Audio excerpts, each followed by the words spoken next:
Hello, I'm Tim Haynes of Veracast, and today I would like to talk to you about Catholic myths. Specifically, what I'm talking about are the myths of Catholic history. You have heard them all. They have probably kept you from the church. They have probably fueled your anti-Catholic rhetoric, depending on who you are. They've probably made you kind of ashamed to be Catholic. But there's a reason why they're called myths. Let's start with the first one.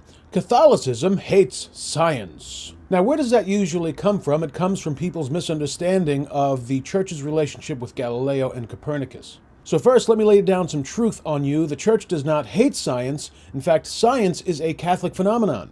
By that, I mean way back in the 6th and 7th centuries, the Church took science from being a trade to being an actual discipline. We were teaching it in our Catholic schools and that whole thing. It was the Catholic thinking, understanding, teaching to bring the whole of the human intellect to bear on creation as a way of understanding the Creator, understanding the divine, understanding God by understanding His creation. That's really what science is. Of course, there will be people who will say that science has nothing to do with God, and by that logic, apple pies have nothing to do with bakers.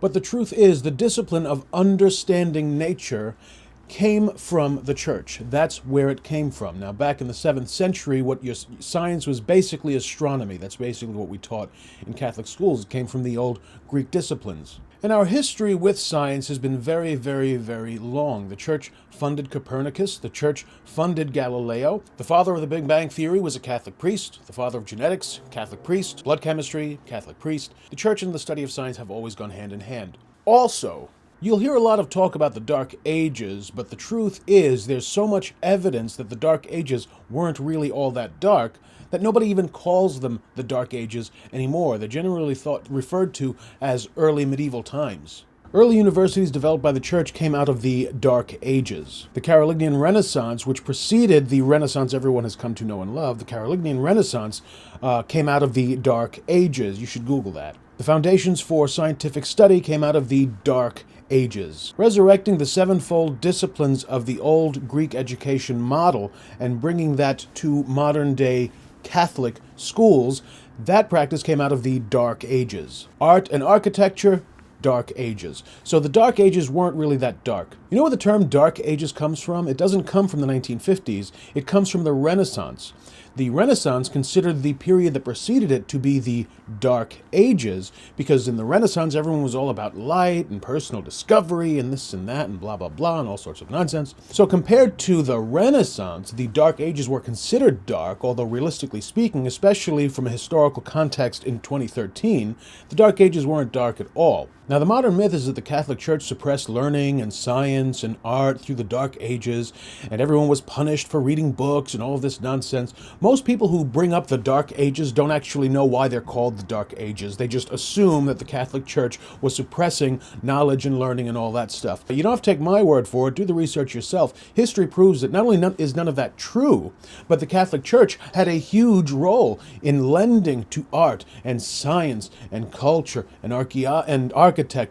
So do the research yourself. That myth officially debunked. You may also have heard that the Catholic Church excommunicated Galileo, or burned him alive, or shot him with arrows, or fed him to lions, or skinned him alive, or clubbed him to death, or shot him into the sea, or needless to say, there are a lot of myths surrounding the Catholic Church's relationship with Galileo. And once again, there's a reason why they're called myths. They're called myths because they find no root in facts. In fact, most anti-Catholic myths often begin with a truth and then proceed and degrade to something that is not factual at all. So let me tell you about the Catholic Church's relationship with Galileo. Galileo and the Catholic Church were kissing cousins and loved one another up until and including the time of Galileo's death. He was a practicing Catholic until his death. He even had a Catholic burial. Galileo was funded by the Church to exhibit the heliocentric theories of Copernicus. So what that means was they wanted some substantial proof that showed the Earth really did revolve around the sun. We already knew about the theory. We funded Copernicus. It was his theory. We already knew that it was likely because we had that education from the old Greek libraries, which the Church had mastery of. But Galileo said that he could prove it, so the Church funded his research so that he could prove it. But then the two went a little bit off course because the Church was looking for absolute proof, and Galileo proceeded in teaching his theory and the theories of Copernicus, teaching them as the truth, teaching these theories as if they were true. Now, we know today that those theories were true, but put yourself in the mentality of the 1700s. There was no space exploration, there was no human flight, none of that. So we had no evidence to really prove the theory. Theories are only theories until they're proven. Now, picture this. It's the 17th century, and someone is teaching a theory to be a truth. In 2013, that's not a big deal. You've got TV, you've got radio, you've got the internet, you've got movies, etc. There are a lot of ways to correct people's misunderstandings. It's not easy to correct a cultural misunderstanding when it's been floating around Europe for 50 years, and there's no way to rein it in and to correct people on a large scale. So knowledge was treated very, very carefully, and no one was permitted to teach theory as truths until the theories were proven or exhibited. It wasn't that the church had an issue with the heliocentric theory, it was just that the church had very strict guidelines on how knowledge could be taught. So when Galileo began teaching theory as truth, that became a problem. So yes, Galileo was put on trial for disobeying the church. I forget how long the trial lasted, but it was rather brief. During his trial, he was on house arrest in a villa, paid for by the Catholic Church, with servants, paid for by the Catholic Church, and a chef cooking food, paid for by the Catholic Church. Ultimately, Galileo was not excommunicated. He certainly was not burned alive. He certainly was not tortured, unless you think being put up in a villa in Italy with servants and a chef is torture. After his trial and his rather brief house arrest, he went on to be a practicing Catholic, and he continued his work, and I think up to a point the church continued to fund it. So, yeah, the Galileo hated the church myth, the church killed Galileo, whatever, it's mythical. You'll also hear people talk a good game about the Crusades and the Spanish Inquisition. Catholics, listen to what I'm telling you. 9 times out of 10, anyone who gets in your face and says Crusades or Spanish Inquisition, they don't know what they're talking about. So don't be scared, don't be nervous, don't be frightened, just get educated on those issues. I'll go over them with you very briefly right now. First, let's start with the Spanish Inquisition. Let's talk about what the Spanish Inquisition was not. The Spanish Inquisition was not instigated by the Catholic Church. The Spanish Inquisition was not an effort to force people to convert to Catholicism. The Spanish Inquisition ultimately had nothing to do with religion at all. Shocker! The Spanish Inquisition was the product of the Spanish monarchs, that's why it's called the Spanish Inquisition, and it was really an effort to unearth Spaniards who had converted to Catholicism, but really were continuing to practice their old religion. Now, I just told you a moment ago it had nothing to do with religion, right? Because here's the thing. The people who converted to Catholicism but were still secretly practicing Islam or even Judaism, these were actually spies. These were alleged spies who were consorting with the old Muslim occupiers of Spain. Spain was getting back on its feet after having finally just vanquished the old Muslim occupiers from Spain. The Islamic Empire had occupied Spain for 800 years. Spain had just finally gotten rid of the last of them, and Spain was trying to kind of get back on its feet as a sovereign realm. Now, when the Islamic Empire invaded Spain, they were able to do that because they had a lot of friends inside of the Spanish borders. Some of them were other Muslims, and many of them actually, believe it or not, were Jews. So now following their liberation,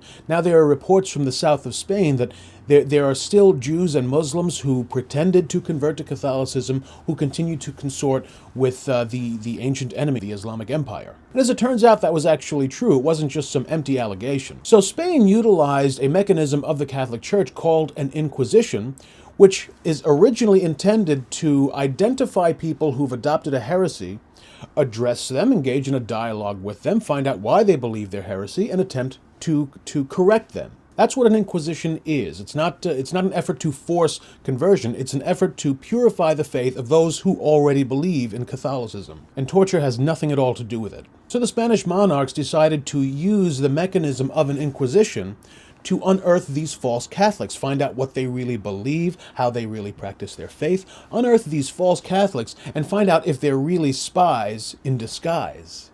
That was cool. So it was more political than it was religious. As I said, religion had little or nothing to do with it at all. The monarchs used a religious mechanism, but religion had nothing to do with it at all. This is not propaganda, this is fact. Now, it's true that the Vatican approved of the monarchs operating an inquisition inside of Spain, but once the Vatican found out what the Spanish Inquisition was really all about, what it was really for, the Vatican tried tirelessly to bring it to a halt. Of course, that's difficult to do because, believe it or not, the Pope in Rome can tell the Spanish monarchs what to do, but the Spanish monarchs can ignore him. A lot of people associate the Spanish Inquisition with torture chambers and prison cells, but the truth is very few people were tortured tortured, and even fewer people were actually executed. Depending on which historian you go by, the number of executions that resulted from the Spanish Inquisition ranged from about 750 to about 2,500. 750 to 2,500 in the span of a few hundred years. It wasn't a billion, it wasn't 10 million, it wasn't 20 trillion. Those numbers are just ridiculous. One historian you might want to look up is a man called Katz. I forget his first name, K-A-T-Z. He's a Jewish historian, fairly modern Jewish historian, and he writes pretty extensively about the Spanish Inquisition from a secular Jewish perspective. And Katz is one of the historians who has the number of executions set at around 750. And let's talk about those executions for a minute. Were they executed for not being Catholic? No, they were executed for high crimes against the realm. In modern American terms, they were executed for treason. Again, had nothing at all to do with religion. Let's talk about the torture chambers. What were the torture chambers like? The Inquisition prison system was actually so lenient that real hardened criminals were telling lies about their affiliations with the church and with the Muslim occupiers, etc. They were telling lies so that they could get transferred to the more lenient, more easygoing Inquisition prisons. Now, a lot of people think of medieval torture chambers, Spaniards stretched out on racks and people being tortured with red-hot pokers whenever they think of the Spanish Inquisition. But as it turns out, none of that is actually true. Now, for more about that and for more about the Spanish Inquisition in general, I've linked you down there to an article that I wrote which explains the Spanish Inquisition much more completely. And you'll want to start there. You want to go read that article and start your research there, and then proceed with your own research. But you will find that the Church has little to nothing to apologize for with regard to the Spanish Inquisition. Once again, that is not propaganda, that is historical fact. Now let's talk about the Crusades a little bit. You'll often hear that the Crusades were various offensives and wars in which the Catholic Church invaded Muslim territories and slaughtered a lot of innocent Muslims, and all because we didn't want them to get into the Holy Land. Once again, none of that is true. Well, some of it is true. The Crusades were actually a response to 500 years of war and invasion perpetrated by the Muslims against the civilized world. When you think of North Africa and Egypt and Syria, you generally think of them as Muslim countries or Islamic countries. But those countries used to be very identifiably Catholic, just as Spain or Italy or Ireland are today. So why is Islam the reigning religion in those countries today?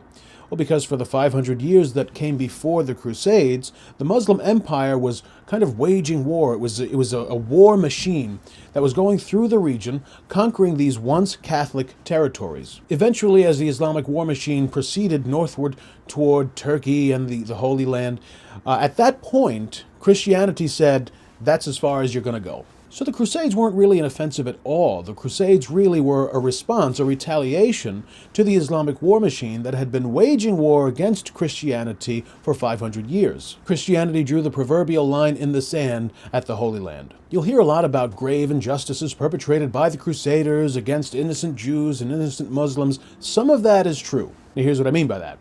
Some of that is true because there were dishonorable crusaders. Yes, there absolutely were dishonorable crusaders. But most of the crusaders, and by most I mean the vast majority, were honorable men who were fighting for a just cause. There were dishonorable crusaders who were fighting for land or for treasure and things like that, and some of them were just fighting because they liked killing people. But those were in the extreme minority. Much of what you will hear the common person tell you about the Crusades is highly, highly mythical. So I encourage you to do some honest research yourself. You can start by going to that other link that I've placed down in the description, just beneath this window. And I've written another long article explaining the Crusades and giving you some background, and I explain a few things. But don't just stop there. Do your own research. Do some honest research. You will see that I'm telling you the truth. Again, most myths against the Catholic Church are highly mythical. They start with something that is true, and they get distorted into something that is mythical. Often the result that this has is Catholics are ashamed of their faith. They really shouldn't be. Anti-Catholics, with not a single argument of their own, love saying things like, Inquisition, the Crusades. But really, those statements have no weight whatsoever. Don't be afraid and don't be offended and don't be embarrassed when someone brings up the Inquisition or the Crusades. You have nothing to apologize for, nothing. Don't be intimidated or embarrassed when someone says Galileo and the church hates science, because none of that is true. In fact, let me just cut to the chase. 99.99% of all of the charges against the Catholic Church that you will hear are based on myth, and they have no weight whatsoever. So if you've been a little antsy or a little anxious about your Catholic associations, or perhaps you've been second-guessing some thoughts to return to the church, I want to tell you now, you really should follow through on those thoughts. If our so-called dirty history is keeping you from the church, please put that aside and come back to the church. I can tell you very confidently that the Catholic Church's history is really not that dirty at all. In fact, there's a lot more glory in the Catholic Church's history than there is any dirt.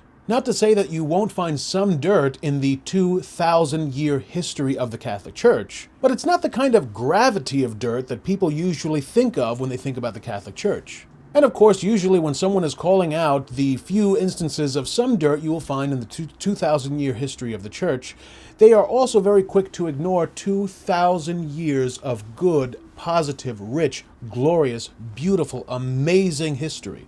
If you want the full story of Catholic history, all you have to do is study it. The truth is out there. If I know it, you can know it because it can be known. You can contact me. I will answer your questions if I can. I don't know everything, but I know a lot more than most anti-Catholics know about the church. Or go to your local priest. He may have some books for you. I don't know. But certainly don't let the Catholic Church's so-called dirty history keep you from coming back to the church. And if you're already a practicing Catholic, don't be embarrassed or ashamed about the Church's so-called dirty history. The Church's history isn't dirty. So that's going to wrap it up for me. Thank you for taking the time to watch this video. I am Tim Haines, the host of Veracast, which you will find at veracast.net. It is the hardest hitting Catholic podcast on or off the internet. And if you are missing it, baby, you are missing a great thing. So I hope to see you at the next live show. God be with you all. Bye-bye.